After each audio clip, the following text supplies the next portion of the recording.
Hi children, good morning. This is our seventh module. We have been discussing the reconstruction of Germany. Let us continue.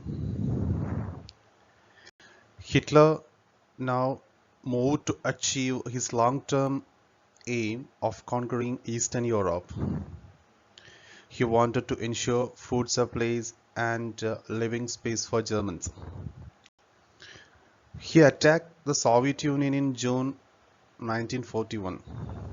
In this historic blunder, Hitler exposed the German Western Front to the British aerial bombing and the Eastern Front to the powerful Soviet armies. The Soviet Red Army inflicted a crushing and humiliating defeat on Germany at Stalingrad.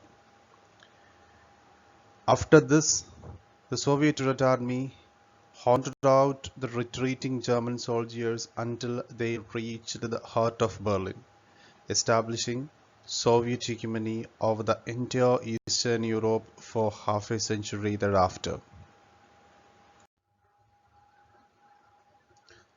Meanwhile, the USA had resisted involvement in the war, Second World War.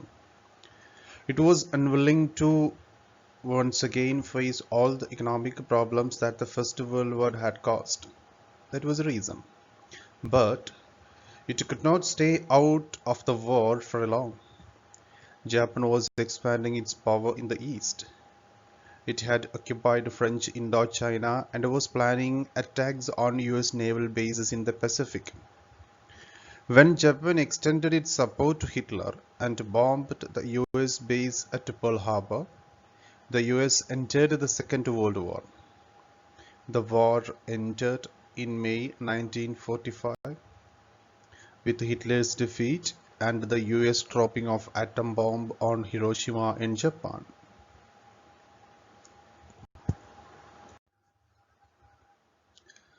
The crimes that Nazis committed were linked to a system of belief and a set of practices. Nazi ideology was synonymous with Hitler's worldview. According to this, there was no equality between people, but only a racial hierarchy. In this view, blonde, blue-eyed Nordic German Aryans were at the top, while Jews were located at the lowest rung. They came to be regarded as anti-race, the arch enemies of Aryans. All other colored people were placed in between depending upon their external features. Hitler's racism borrowed from thinkers like Charles Darwin and Herbert Spencer. Darwin, as we know, was a natural scientist who tried to explain the creation of plants and animals through the concept of evolution and natural selection. Herbert Spencer later added the idea of survival of the fittest. According to this idea, only those species survived on Earth that could adapt themselves to the changing climatic conditions. We should bear in mind that Darwin never advocated human intervention in what we thought was a purely natural process of selection. However, his ideas were used by racist thinkers and politicians to justify imperial rule over conquered peoples. The Nazi argument was simple. The strongest race would survive and the weak ones would perish. The Aryan race was the finest. It had to retain its purity, become stronger, and dominate the world. The other aspect of Hitler's ideology related to the geopolitical concept of Lebensraum or living space. He believed that new territories had to be acquired for settlement for Germans. This would increase the area of mother country while enabling settlers on new lands to retain an intimate link with the place of their origin. It would also enhance the material resources and power of the German nation. Once in power, the Nazis quickly began to implement their dream of creating an exclusive racial community of pure Germans by physically eliminating all those who were seen undesirables in the extended empire.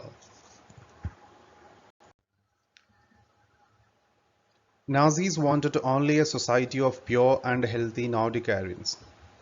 They alone were considered desirables.